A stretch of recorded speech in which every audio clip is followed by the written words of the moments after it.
Hello दोस्तों, स्वागत है आपका विनायक क्लासेज के ऑनलाइन प्लेटफॉर्म पर। मैं रामलाल हाजिर हूं आपकी सेवा में। दोस्तों, आज का टॉपिक रहेगा हमारा प्रतिशत। और जो प्रतिशत है, इस प्रतिशत में हमने टाइप नंबर 1 परीक्षा में फेल पास से संबंधित प्रश्न पढ़ लिए। टाइप नंबर 2 हमने कमी और वृद्धि से संबंधित प्रश्न पढ़ लिए। टाइप नंबर 3 आय, कम या अधिक से संबंधित प्रश्न पढ़ लिए। टाइप नंबर 4 हमने 2D और 3D आकृतियों के बारे में जानकारी ले ली, और इसके लिए हमारे पार्ट नंबर 1 और पार्ट 2 जरूर देखिए। आज बात करते हैं प्रतिशत के पार्ट 3 की, और जिसमें हमारी टाइप रहेगी टाइप नंबर 4, और इसमें आज हम बात करेंगे चुनाव से संबंधित प्रश्नों के बारे में। देखो, चुनाव से संबंधित प्रश्न कैसे आते हैं इसके बारे में थोड़ा सा समझिए। हमारे एग्जाम में एक सवाल आता है कि एक चुनाव में 2 उम्मीदवार हैं। एक राम नाम का कोई उम्मीदवार है और एक श्याम नाम का कोई उम्मीदवार है। 2 उम्मीदवार हैं, राम और श्याम। पूरे के पूरे 100% मतदान इस चुनाव में हुआ है। बात बार बार हमने ये चर्चा कर भी ली कि प्रतिशत की सारी बात आप 100 पे ही लिखेंगे, और 100% में राम और श्याम है। राम ने 60% मत प्राप्त किया और ये 2400 मतों से जीत गया। कौन जीत गया? राम जीत गया। तो राम 60% मत प्राप्त करके 2400 मतों से जीत गया। ये हमारा सवाल था। बेटा देखो, सवालों को हल कैसे करना है, कई तरीके हैं हल करने के। राम और श्याम है, इसने 60 प्राप्त किया तो आप कहेंगे कि भाई इसने 40 प्राप्त किया, और ये 60 है, ये 40 है, यानी जीत कितने से रहा है? तो आप कहेंगे सर 20% से जीत रहा है। कौन जीत रहा है? राम जीत रहा है। और कितने से जीत रहा है? 20% से जीत रहा है। तो हम ये कह सकते हैं कि भाई ये जो 20% है ना, ये 20% अपनी जगह कितने मतों को रखती है? 2400। क्योंकि ये 60% वाला है, ये 40% वाला, और 20% का मतलब हम 2400 मत पढ़ेंगे तो हम ये कहेंगे कि 1% का मतलब हो जाएगा 120। ये 1% का मतलब। अगले ने पूछा कि कुल मतदाता या कुल कितना मत हुआ है? 100% हुआ था, तो ये टोटल मतदाता हो जाएंगे 12,000। और बहुत इजी सवाल हो गया। यहाँ से दूसरा तरीका और भी होता है जो इस प्रकार के प्रश्नों को हल किया जा सकता है। जैसे इसी सवाल को हल करने के लिए दूसरा तरीका अपनाया। हमें पता है कि पूरे 100 हैं, लेकिन मैं कह दूं पूरे के पूरे मतदाता कितने हैं? X हैं। अब ये 60% है, ये 20% है, यानी हम ये कहेंगे 60, ये 40 है, ये 60 है, जीत रहा 20% से जीत रहा है। सही है। और कितने बराबर हुए? 2400। तो x का 20% है ना, उसके बराबर क्या हो जाएगा? 2400। हम ये दोनों उधर ले जाएंगे, इसका देख के भाग दे देंगे, और आप यहां पर भी देख सकते हैं कि हमारे x की वैल्यू कितनी आ रही है? 12,000 आ रही है। ये फर्स्ट इसका तरीका था, ये सेकंड इसका तरीका है। अब अपन इसका तीसरा तरीका और यहां कर सकते हैं, जो यहां पर है। देखो, फ्रैक्शन की बात भी बेटा हमने की थी। तीसरा तरीका, जैसे मान लो x यहां पर मतदाता है, 20% है ना, इस परसेंट को आप भिन्न में चेंज कर सकते हैं। कैसे? 20% है और परसेंट हटाने के लिए दुनिया चाहे कितनी बड़ी बड़ी बात कह दे, प्रतिशत और जो भिन्न होती है, इन दोनों को एक ही चीज से समझ सकते हैं कि अगर इस परसेंट को हटाना है और भिन्न में चेंज करना है तो भाग देते हैं हम 100 का, और भिन्न को वापस परसेंट में बदलना होता है तो गुणा कर देते हैं हम 100 से। ये छोटी सी बात दिमाग में रखना, फ्रैक्शन जैसी चीज कुछ ही नहीं है। 20% का मतलब होता है 20/100, यानी हम कहेंगे 1/5। तो यहां से भी हम कह सकते हैं कि x का 1/5 बराबर 2400। ये 5 उधर चला जाएगा 5, और 24 पंजे 120 और 2 जीरो, ये भी हमारा तीसरा तरीका है। मतलब कोई सा भी तरीका आप इसमें लागू कर सकते हैं। इस प्रकार से हम करके चुनाव के प्रश्नों को हल करेंगे। अब देखो थोड़ा सा आगे, तो चलिए अब देखते हैं हम सवालों को। और सवाल नंबर 1 हमारा रहेगा, जैसे पहला सवाल मैं आपके सामने लिख देता हूं। पहला सवाल है, जैसे एक सवाल है, चुनाव में 2 उम्मीदवारों ने भाग लिया। चुनाव में 2 उम्मीदवार हैं, एक ए है और एक बी है। इन 2 उम्मीदवारों ने भाग लिया है और 20% वोट अवैध, ये कह रहा है कि 20% मत अवैध हो गए। मैं सवाल कुछ इसी प्रकार से लिख देता हूं और घोषित कर दिए जीतने वाला वैध मतों का 70%। और ये कह रहा है कि जो जीतने वाला वैध मतों का 70% प्राप्त करता है और 9,600 मतों से जीत गया। अगले ने कहा है कि 9,600 से जीत गया, 9,600 मतों से जीत गया। और बताओ वैध मतों की संख्या, इन वैध मतों की संख्या आपसे पूछी है। देखिए बेटा, यहां से मैं 2 चीजें आपको बताऊंगा, एक बार प्रश्न आराम से समझ लो। एक चुनाव में 2 उम्मीदवार हैं, एक ए है और एक बी है। ए और बी 2 उम्मीदवार हैं। टोटल मत थे ना वो 100% थे, 100% थे। 20% मत अवैध हो गए, ना ही तो ए को मिले हैं और ना ही बी को मिले हैं। तो मेरी बात समझो, अगर टोटल मत 100 हैं और 20% मत अवैध हो गए तो -20% कर देंगे और हमारे पास क्या बचेगा? तो आप कहेंगे सर हमारे पास 80% बचेगा। 20% मत अवैध हो गए, जीतने वाला वैध मतों का 70% प्राप्त करता है। तो बेटा देखो 80 का 70% किसने प्राप्त कर दिया? जीतने वाले ने। और हारने वाला कितना करेगा? 80 का 30%। मेरी बात समझना, वैध मत है इसका, तो मैं पहले तो आपको पूरा परसेंट पे समझाता हूं, फिर एक अपना तरीका है वो भी हम इसमें लागू कर देंगे। तो मेरी बात समझो, ये 70 और ये 30, इसका मतलब कितने मतों से ये जीत गया? तो आप कहेंगे 40 से जीत गया। क्यों? ये 70 प्राप्त कर रहा है, ये 30 प्राप्त कर रहा है। कितने परसेंट से जीत गया? 40% से। ये 40 किसका है? 80 का। तो हम ये कहेंगे कि भाई ये जो 40% से जीत गया है ना, ये 40%, ये 40% किसका है? 80 का है। तो 80 का 40% है ना, वो कितना है? तो आप कहेंगे 9,600। ये तो कैंसिल हो जाएगा और ये 32 की वैल्यू है 9,600 और 32 का भाग चला गया 3 बार, यानी 1 यूनिट की वैल्यू कितनी हो गई? 300। तो हमारे पास टोटल कितने हैं? 100 और टोटल क्या हो जाएंगे? 30,000। तो टोटल मत कितने हो गए? 30,000।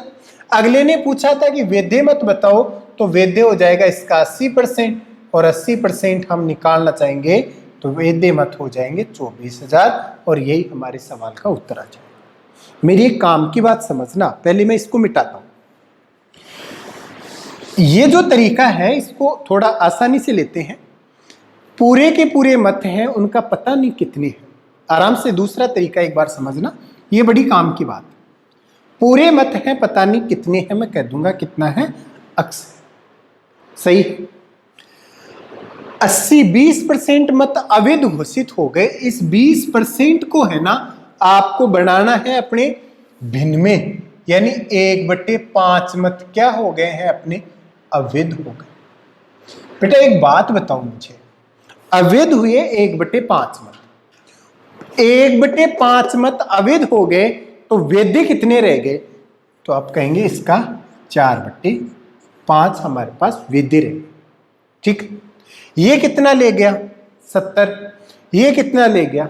30। रह गया कितना? 40।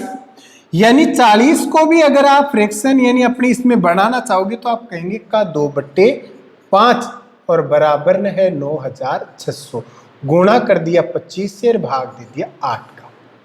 क्या ये कैंसिल हो जाएगा? अक्स की मान यहां से भी आप निकाल सकते हैं। देखो 8 का भाग देंगे, 8 दूनी 16 और 25 को आप 12 से गुणा कर दीजिए। तो 25 को 12 से गुणा करते आप कहेंगे सर 300 और 2 जीरो, ये भी टोटल मतों की संख्या। मतलब कुछ भी नहीं करना, आराम से। आपको ये वाला ही पूछा था तो आप ये कह देंगे कि भाई साहब यहाँ तो कितना है x, और इसके बराबर भी आप डायरेक्ट हल कर सकते थे और ये भी आपका उत्तर आ जाएगा, यानी 4/5 ये वाला मान आपसे पूछा था। क्लियर? एक सवाल मैं आपके लिए और खूबसूरत लिखूंगा, उसको थोड़ा गौर से समझना। क्वेश्चन नंबर 2 बड़ा खूबसूरत सवाल है आज की क्लास का। क्वेश्चन नंबर 2, दूसरा नंबर सवाल क्या कह रहा है, आपको ये कह दे कि एक चुनाव में 2 उम्मीदवारों ने भाग लिया, 20% लोगों ने मतदान नहीं किया। पहली बात कह रहा है कि 20% लोगों ने मतदान नहीं किया। 20% लोगों ने मतदान नहीं किया। 12.5%, 12 सही 1/2% मत अवैध घोषित हो गए, और जीतने वाला वैध मतों का 60% प्राप्त हुआ। जीतने वाला वैध मतों का 60% प्राप्त करता है और 5600 मतों से जीत गया। 5600 मतों से जीत गया। कुल मतों की संख्या ज्ञात करो। मेरी बात समझो, कुल मतदाता, कुल मत, ये आपसे पूछा। प्रश्न समझ में आया बच्चों को? एक बार दोबारा समझना, बड़ा खूबसूरत सवाल। एक चुनाव में जितने भी मतदाता थे उनके 20% लोगों ने मतदान नहीं किया। मेरी बात समझना, अगर 20% लोग ऐसे हैं जिन्होंने मतदान नहीं किया तो हम यहां से एक तरीका तो अपना ये लागू कर सकते हैं, भाई 100 है, 20 ने मतदान नहीं किया तो मतदान कितने लोगों ने कर दिया? 80 ने। पहला तरीका तो अपना यही है। 12.5% मत अवैध घोषित हो गए, किसका? 80 का। जिन्होंने दिया है वोट उन्हीं में से होगा। और 12.5% का मतलब होता है कि 12 24 और 1 25, यानी 1/8 भाग। 1/8 भाग है, और इस 80 का 1/8 भाग होता है 10। इतने लोगों का अवैध हो गया तो यहां से बच गए हमारे पास 70, और ये हो गए वैध। जीतने वाला वैध मतों का कितना प्राप्त करता है? 60% का, इसको 60% और का इसको 40%। ये 60 है और ये 40 है। 5600 मतों से विजयी हो गया, और इसकी वैल्यू कितनी है? 5600। ये तो है बेटा पूरा तरीका। मेरी बात समझना, 70 है और 70, ये 60 है, ये 40 है, तो 70 का 20% हुआ। तो हम ये कहेंगे कि 70 का जो 20% है ना, उसकी वैल्यू है 5600। 14 की वैल्यू है तो आप कहेंगे ये 4 बार 1 की वैल्यू हो गई 400, और 100 की वैल्यू हो जाएगी 40,000, और ये हमारे सवाल का उत्तर हो जाएगा। पहली बात तो है ये। एक दूसरा तरीका जो आप इसी सवाल को हल करने में लगा सकते हैं, वो तरीका हम यहां हल कर लेते हैं। मानना कि टोटल आदमी कितने हैं? x हैं। x का 20% ने मताधिकार प्रयोग नहीं किया। 20% का मतलब होता है 1/5। 1/5 लोग आए ही नहीं। आए कितने भाई? 4/5। जो आए उसका 12 सही 1/2, यानी 1/8 भाग अवैध हो गया। रह गए कितना? 7/8 भाग। ये तरीका बड़ा गजब है। जीतने वाला वैध मतों का 60% और 5600 मतों से जीत गया। ये 60% और ये 40%। इसका मतलब बच गया कितना? 20%, और 20% का मतलब का 1/5, और इसके बराबर कितने हो गए? 5600। अगर आप इसे भी हल करते हैं, आप कहेंगे गुणा 25 गुणा 8 बट्टे हो जाएंगे हमारे पास 28, ये 28 का भाग 2 बार हो गया, 25 × 200 और 200 400, ये अक्स की वैल्यू 400 और 2 जीरो, और यही हमारे सवाल का उत्तर हो गया। क्या समझ में आ गई ये बात? बहुत खूबसूरत सी बात है कि जो भी बात आपको दी जाए, या तो आप इसको परसेंट में लेके टोटल 100 लेके हल कर सकते हैं, या फिर आप इस प्रकार से आप इसको भिन्न में लेकर भी हल कर सकते हैं। और खूबसूरत सी बात पे आप चलिए, बहुत खूबसूरत सवाल में टाइप क्वेश्चन नंबर 3 लेता हूं चुनाव का।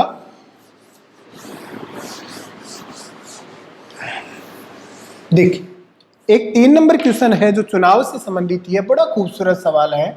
यह सवाल क्या कहना चाहता है? तीसरा सवाल यह कहता है कि एक चुनाव में 2 उम्मीदवारों ने भाग लिया, 10% लोगों ने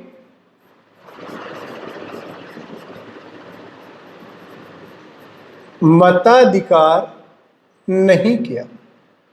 10% लोगों ने मताधिकार नहीं किया, 10% मत अवैध घोषित हो गए,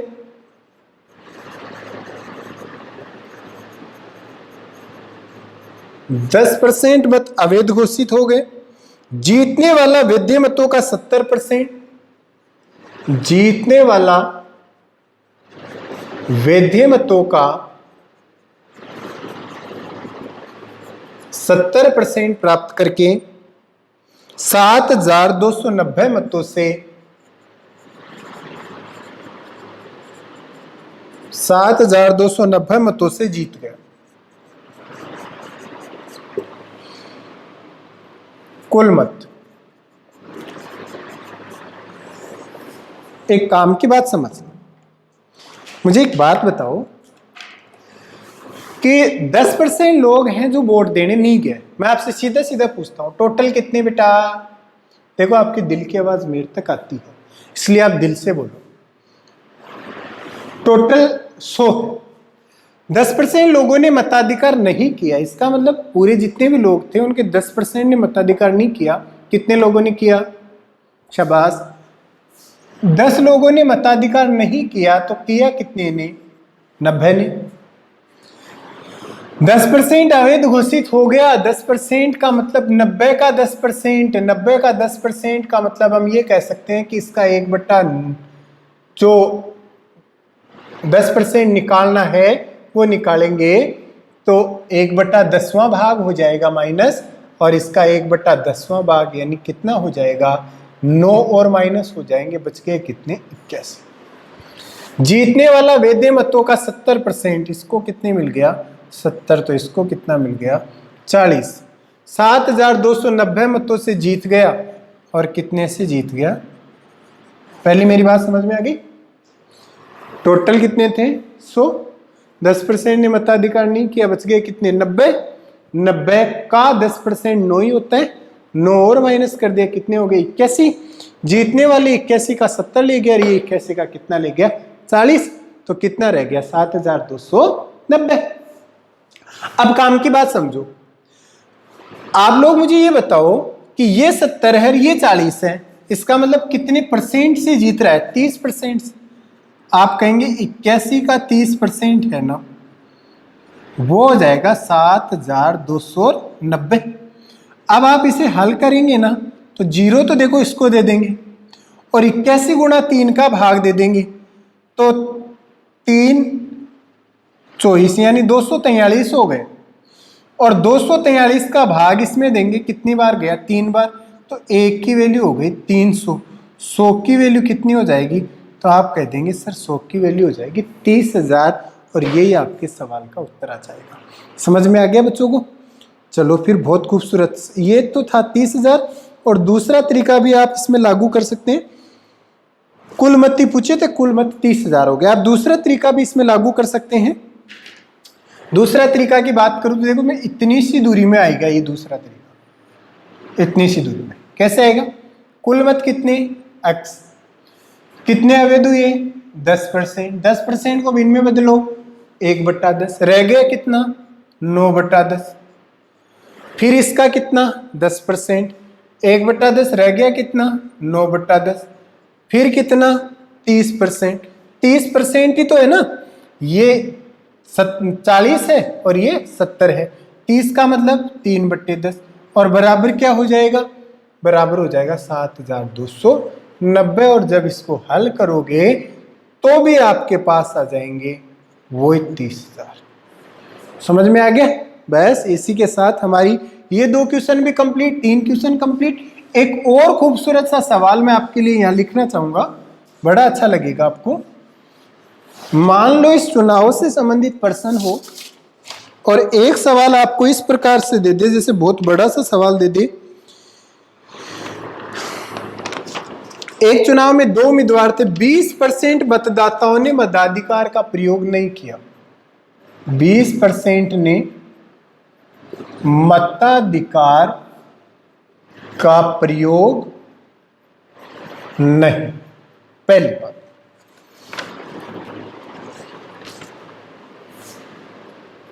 डाले गए का 10% अवैध। विजेता वैध मतों का 53%, विजेता वैध का 53% प्राप्त करता है और 864 मतों से जीत गया। 864 मतों से जीत गया। मतदाता सूची, कुल मतदाता। मेरी बात समझिए, बड़ा खूबसूरत सा सवाल आपको दे दिया कि 20% लोग हैं जिन्होंने मताधिकार नहीं किया। पहले तो अपना वही बेसिक तरीका, 20 ने प्रयोग नहीं किया, रह गए कितने, 80। डाले गए मतों का 10% अवैध हो गया, 80 का 10% अवैध हो गया का 10%, या मैं कह सकता हूं 1/10 भाग, और 1/10 जो भाग है वो होता है 8। समझ में तो आ रहा है। 1/10 भाग हो जाएगा कितना, 8। 80 का 8 कम करते क्या बच जाएगा, 72। विजेता वैध मतों का 53। अब यहां से 2 टुकड़े कर देते हैं, इसको 53% और इसको क्या मिल जाएगा, 47%। ये 53 है और ये 47 है। 864 मतों से और इन दोनों का जो अंतर है ना वो है 864। कुल मतदाता आपसे पूछे। आराम से मेरी एक बात समझो, टोटल कितने हैं, 100। ये 80 है, 1/10 भाग 72 और ये 53 और ये 64। अब आप यहां से क्या कह सकते हैं, आप ये कहेंगे कि सर जो 72 है ना उसका 6%, 72 का जो 6% है ना उसकी वैल्यू 864 है। ये तो चला जाएगी इधर और 72 को 6 से गुणा करेंगे तो आप कहेंगे 432। इस 432 का भाग अगर हम देते हैं, यानी हम यहां कहेंगे ये 432 है और ये 2 बार चला गया, एक की वैल्यू क्या हो जाएगी, 200। पूरी की 100 की वैल्यू क्या हो जाएगी, 20,000। और यही आपके सवाल का उत्तर हो जाएगा। मतलब कितना भी कॉम्प्लिकेटेड सवाल क्यों ना हो, आप सवाल को आराम से पढ़िए। मैथ्स सबसे इजी तरीके से मैं बताऊं बेटा, मैथ्स से अगर हमें पढ़नी हो तो चाहे कितनी किताबें हमारे पास क्यों ना हो, मैथ पढ़ने का सबसे आसान तरीका है आप क्वेश्चन पे फोकस करो। क्वेश्चन क्या कहना चाहता है, देखो शुरू में दिक्कत आती है, सबको आती है। क्वेश्चन कहना क्या चाहता है उस क्वेश्चन को ही पढ़ लो। अगर आप ऐसा करेंगे और क्वेश्चन को अच्छे से पढ़ने लग जाएंगे, मैं कहता हूं कि आपको मैथ इतनी आसानी से आ जाएगी, इतनी आसानी से आ जाएगी कि किसी भी टॉपिक को पढ़ने की आवश्यकता नहीं होती। ये कुछ भी नया नहीं है, अर्थमेटिक वही है जो हमने हमारी 5वीं 6वीं 7वीं 8वीं से 10वीं तक पढ़ा था।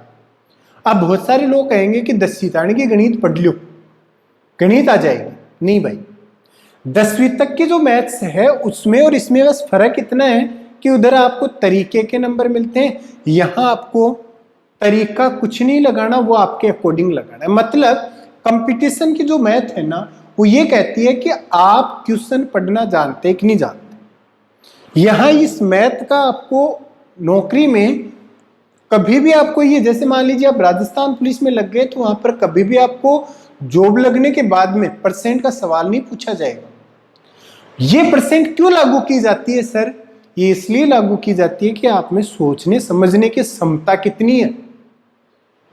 इसीलिए इस सोचने समझने की क्षमता पर ही ये सवाल हमारे बनते हैं। तो याद रखें कि आप इस प्रकार के सवालों को जब भी आप हल करने बैठो तो एक बार क्वेश्चन को अच्छे से पढ़ लेना। क्वेश्चन पढ़ते ही आपको उत्तर मिल जाएगा। फिर आओ थोड़ा सा आगे। इसके बाद में जैसे ही थोड़ा और आगे चलते हैं हम, तो हमारे पास एक सवाल आता है जिसका नाम है हमारा मिश्रण। और ये मिश्रण होता है प्रतिशत का। कैसे सवाल हमारे बनता है कि नमक एवं पानी के घोल में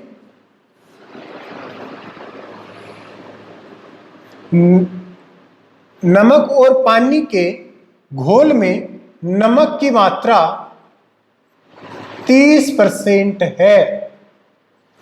30% है। इसमें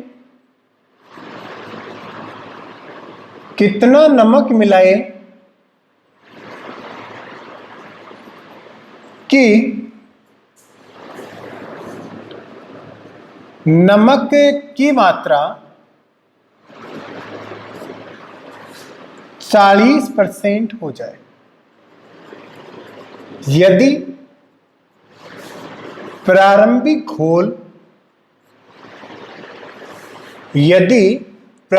घोल 300 ग्राम है। ऐसा एक सवाल आ गया। बड़ा खूबसूरत सवाल है, इजी सा सवाल है। बेटा एक बात समझिए, ये इसका कोई भी सवाल हमारी एग्जाम में आ जाए मिश्रण का, आराम से समझिए। अपने आप को साबित करने का सबसे अच्छा मौका है आपके पास। आराम से क्वेश्चनों को पढ़ो। पहले देखो मैं इसमें क्या करता हूं, ये देखना। कोई नया तरीका नहीं लगाऊंगा, किसी भी किताब से संबंधित आपके लिए नहीं आएगा। पहले आप आराम से देखो। मैं ये कहा कि इस मिश्रण का जो प्रश्न होता है, इसके लिए आप हमेशा याद रखें कि स्थायी मात्रा काम में लेते हैं। कौन सी मात्रा काम में लेते हैं? स्थायी मात्रा। मैं काम करता हूं, मैं यहां पर एक डब्बा लेता हूं, एक जग लेता हूं, और इसमें मैंने 300 ग्राम डाल दी है चीनी। मेरी बात समझने का प्रयास करना। और 100 ग्राम डाल दिया है मैंने पानी।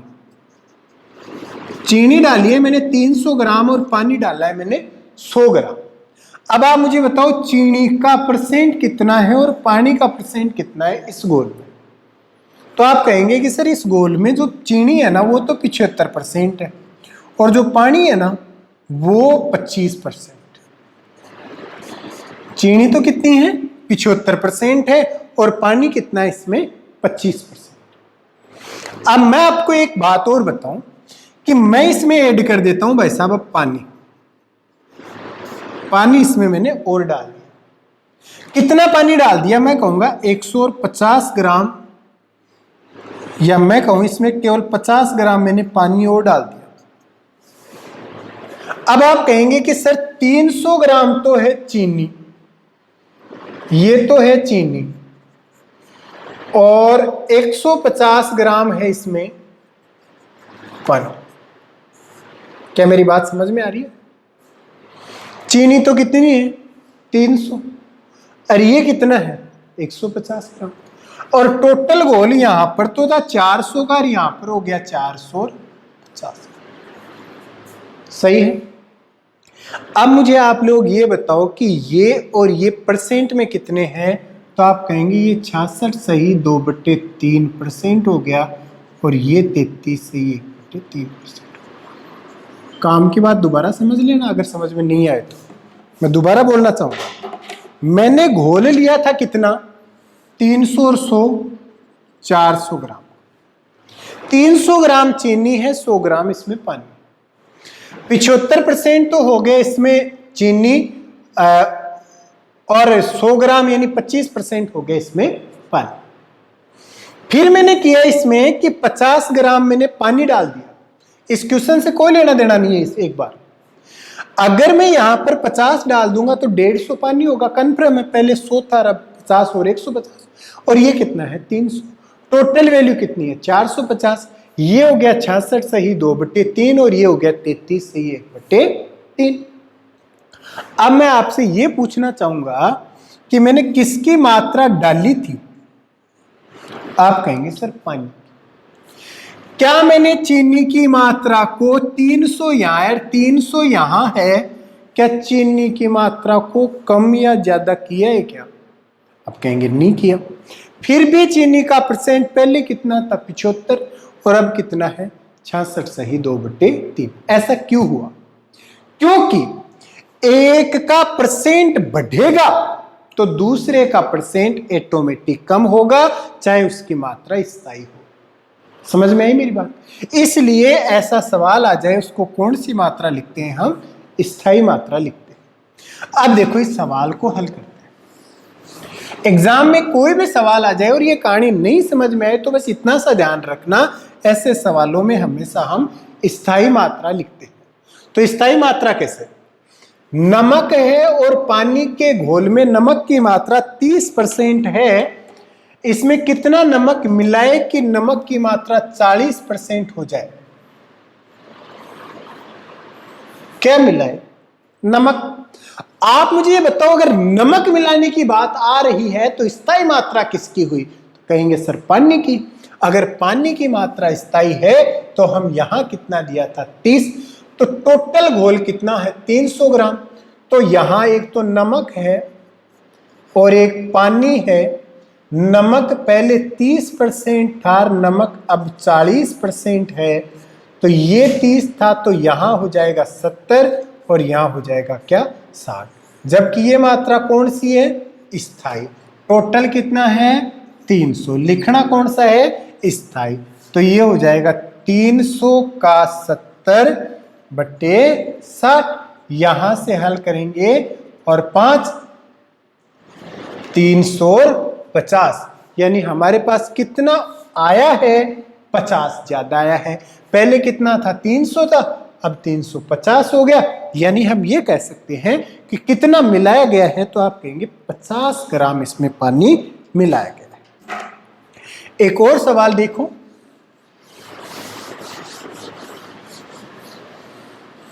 अगर हमारे सवाल आ जाए जैसे 500 ग्राम घोल है नमक और पानी का। 500 ग्राम का घोल है नमक और पानी का, जिसमें नमक की मात्रा 60%, जिसमें नमक की मात्रा 60%। कितना पानी डाला जाए? कितना पानी इसमें डाला जाए कि नमक की मात्रा 50% हो जाए? समझ में आया सवाल? चलो अगर सवाल समझ में आया तो एक बार आप इसको दोबारा समझ लो। 500 ग्राम का टोटल घोल था, नमक है और पानी है। नमक अगर 60 है तो पानी कितना रह जाएगा 40। नमक 50 है तो पानी भी क्या रह जाएगा 50% की बात कर लेते हैं। काम की बात समझना, टोटल कितना है 500 ग्राम। 500 ग्राम स्थायी मात्रा बोलो, नमक है या पानी है? नमक डाली गई है या पानी डाला गया है? तो आप कहेंगे सर पानी डाला गया है। इसका मतलब ये वाली मात्रा क्या हो गई? अपनी स्थायी मात्रा हो गई। अगर ये स्थायी मात्रा हो गई तो आराम से समझ लो 500 है और गुणा कर दो 60 से और भाग दे दो 50 का, और ये 10 और सवाल का उत्तर 600। पहले था 500 अब है 600, कितना बढ़ गया 100, और यही हमारे सवाल का उत्तर हो जाएगा। समझ में आ गया? और ऐसे हम हल करते जाएंगे।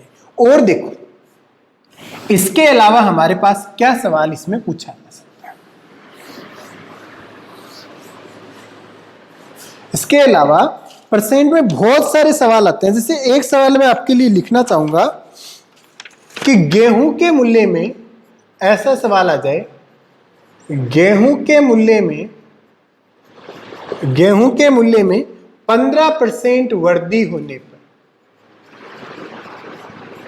15% वृद्धि होने के कारण गेहूं के मूल्य में 15% की वृद्धि होने के कारण एक व्यक्ति 460 रुपए में 3 केजी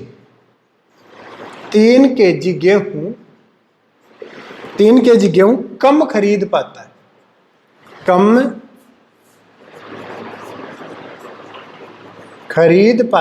3 केजी गेहूं कम खरीद पाता है। गेहूं का नया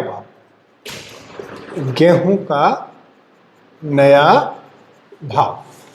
अब देखो, ये जो सवाल है हमारा गेहूं का नया भाव, एक बार देखना, एक तो इसमें नया भाव हो सकता है जो वर्तमान मूल्य भी बोलते हैं उसको,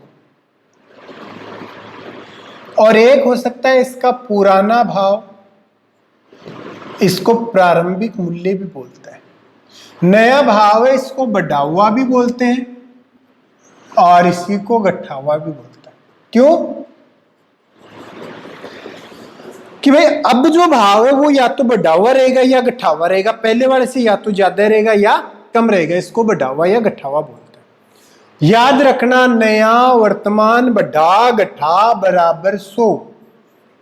क्यों आया कारण मैं अगली क्लास में आपके लिए जरूर रखूंगा, आज एक बार इसको फोकस कर लेते हैं, समझ लेते हैं। 15% की वृद्धि हो गई, बस एक ही याद रखना, अगर नया भाव की बात आ गई तो जितना दिया हुआ है वृद्धि कमी ऊपर लिख दो, भाग 100 गुणा 460 रुपए केजी 3। सवाल को हल करते हैं, 5 × 15, 5 दूनी 10 और 2 यानी 23 रुपए प्रति केजी। और अगर आपको पुराना चाहिए होता है तो बस याद रखना, वृद्धि होने के लिए जोड़ के लिखेंगे और कमी होने के लिए घटा के लिखेंगे। 15/115 वृद्धि हो रही थी, गुणा 460/3। हल करते हैं 5 बार, 5 का 23 और 23 दूनी 46 और 20 रुपए प्रति केजी। समझ में आया बच्चों को? कैसे इस सवाल को क्या पढ़ना है? एक याद रखना, अगर आपको ये वाली बात दी हुई है तो यहां पर क्या लिखेंगे? पुराना भाव या प्रारंभिक मूल्य आपसे पूछे तो बस याद रखना, वृद्धि के लिए और कमी के लिए घटाएंगे, वृद्धि के लिए जोड़ेंगे और कमी के लिए घटाएंगे, और हमेशा रुपए में केजी का भाग देते ही देते हैं। जैसे एक और खूबसूरत सा सवाल हम यहां पर देख लेते हैं इस प्रकार का। देखो, एक और खूबसूरत सवाल,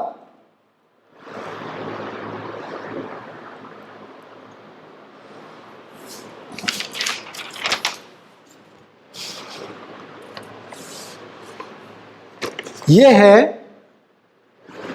कि सेव के मूल्य में 20% की कमी, तो 240 रुपए में 3 सेव अधिक।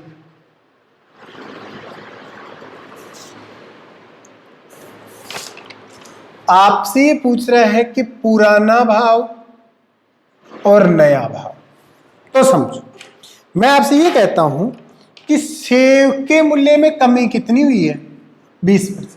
मैं पहले बेटा आपसे नया भाव पूछूं तो नया भाव में बोलो जोड़ते हैं, घटाते हैं, पूरा 100 तो रखते हैं, तो ये हो जाएगा 20/100 गुणा 240/3। ये तो कैंसिल हो गया, ये 8 उत्तर आ गया 16। दूसरा सवाल, अगर अपन को पुराना भाव चाहिए होता है तो हम कहेंगे कि 20/ यहां कमी है 80 गुणा 240/3। ये 4 बार, 12 दूनी 24 और सवाल का उत्तर क्या हो जाएगा? 20 और ये 16। अगर आपको ये पूछ लिया दर्जन का भाव बताओ पुराना, तो दर्जन में कितना? 12 और पुराना पूछा है 20 और 240। क्लियर? तो आज के लिए तो हम यही पढ़ेंगे। बहुत सारे सवाल हमारे दिमाग में उठ रहे होंगे। अगर आपका पर्सनली आना हो तो आप विनायक क्लासेस में ज़रूर संपर्क करें, हम आपकी सारी प्रॉब्लम दूर करेंगे।